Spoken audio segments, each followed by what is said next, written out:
À Châteauroux, dans l'Indre, des archéologues de l'INRAP ont retrouvé dans ce jardin privé du centre-ville un vaste cimetière du Moyen-Âge particulièrement bien conservé. 25 tombes datées des XIIIe et XIVe siècles. Il s'agit peut-être du plus important cimetière juif médiéval connu à ce jour en France. Mais les archéologues doivent encore s'en assurer.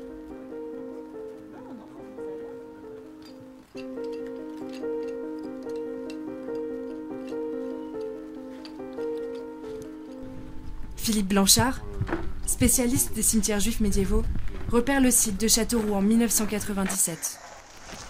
Ah, c'est pas mal ça.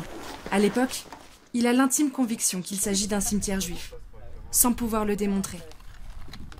20 ans plus tard, il revient avec son équipe pour fouiller une des dernières parcelles encore accessibles. Son objectif ? Rassembler le plus de preuves possible pour valider son hypothèse. La position des corps dans les tombes lui donne un premier indice. Philippe retrouve ici des pratiques funéraires bien connues. Ce qui est très important, c'est la position des mains. Celui-ci, on voit très bien qu'il a les mains le long du corps, sur les cuisses. Voilà. Et ça, dans tous les cimetières juifs que j'ai étudiés en Europe, toutes les fouilles qui ont été menées ont toujours montré une position des mains de ce style-là. Donc ce qui est vraiment intéressant, c'est que dans les cimetières chrétiens, de la même période, vous avez des diversités de pratiques. Alors un coup, il y en a un, il va avoir la main sur l'abdomen et un bras le long du corps, ou des fois c'est les deux mains, des fois ça va être sur le thorax. Vous n'obtiendrez jamais une image aussi homogène que dans les cimetières juifs. Voilà, il y avait en fait dans les communautés juives médiévales des confréries qui prenaient en charge les morts de l'agonie du défunt jusqu'aux dernières prières, plusieurs mois après même l'enterrement. Les membres de cette confrérie étaient tirés au sort dans la communauté et étaient liés pendant 2 ou 3 ans, enfin une durée limitée, et ils devaient prendre en charge tous les défunts, et de la même façon, qu'ils soient riches ou pauvres, le même rituel était appliqué. L'agencement du cimetière donne un autre indice sur la religion des défunts. Très proches les unes des autres, soigneusement alignées, les tombes ne se recoupent pas, pour éviter de déranger les corps. Les Juifs croient à la résurrection des corps, donc à la fin des temps, il est dit qu'ils vont tous ressusciter. Pour ça, pour eux, dans leur croyance, il faut que le corps soit intact. Donc il faut apporter un certain respect au squelette. Il doit conserver son intégrité. Et donc pour eux, il est hors de question d'aller recouper une tombe ancienne, ce qui se pratique dans les cimetières chrétiens allègrement. Tous ces indices semblent démontrer qu'il s'agit bien d'un cimetière juif. Mais pour en être certain, les archéologues vont analyser en laboratoire le contenu des sépultures. C'est pour cela que Philippe Blanchard a fait appel à Frédéric Adam, un anthropologue qui va tenter de faire parler les corps. C'est bon.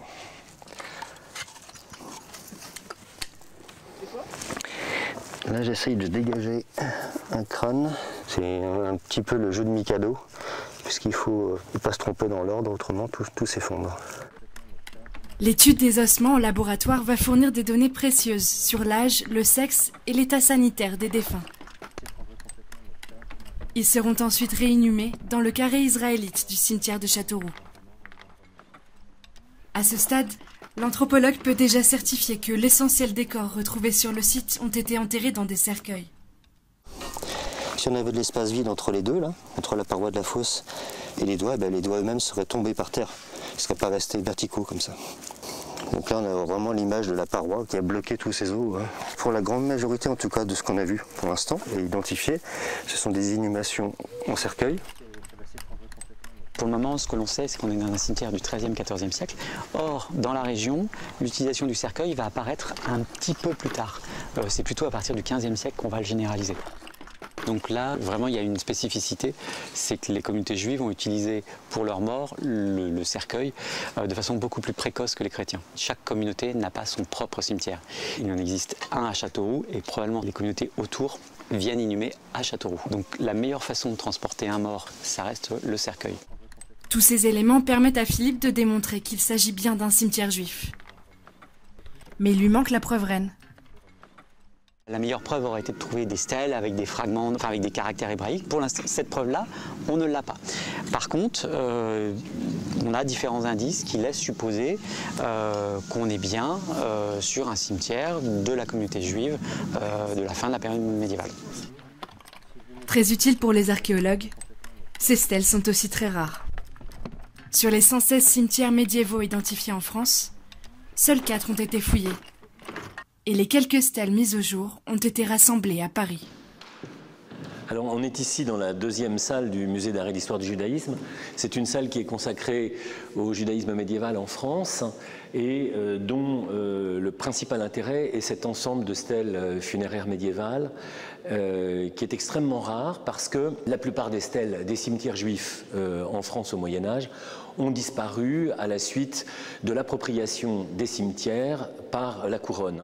Du XIIe au XIVe siècle, les Juifs sont expulsés par les rois de France à 3 reprises.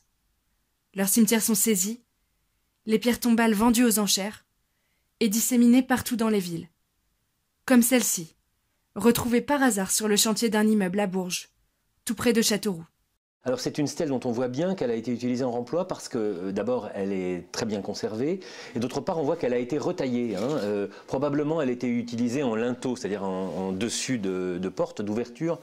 À Bourges, la communauté juive médiévale est connue des historiens. Mais ces stèles ont été dispersées et son cimetière effacé. On est dans un contexte tout à fait comparable à Châteauroux, où la fouille de Philippe Blanchard met en évidence la présence d'un cimetière qui a complètement disparu du paysage. Mais il y a une très longue histoire des Juifs en France au Moyen-Âge. Par petites touches, les archéologues redécouvrent l'histoire douloureuse des communautés juives, qui subissent à partir du Moyen-Âge des persécutions de plus en plus fortes. Au fil du Moyen-Âge, les relations entre chrétiens et juifs se dégradent. De plus en plus stigmatisés, les juifs doivent porter la rouelle, une pièce de tissu cousue sur leurs vêtements pour les distinguer du reste de la population. Accusés lors des épidémies d'empoisonner les puits, ils sont persécutés et bannis du royaume à plusieurs reprises, jusqu'à l'expulsion définitive de 1394, qui fera oublier leur rôle dans l'histoire médiévale française. Notre pays a été, jusqu'aux expulsions médiévales, un pays multi-religieux, multiculturel d'une certaine manière. C'est la réémergence en quelque sorte dans l'actualité archéologique contemporaine de la présence de ces communautés juives médiévales. C'est comme un signal de rappel. Il y avait des juifs ici, nous l'avons un peu oublié. Dans ce contexte, le cimetière oublié de Châteauroux est une découverte majeure. La promesse de comprendre un peu mieux qui étaient les Juifs du Moyen-Âge en France. Dans la vie, comme dans la mort.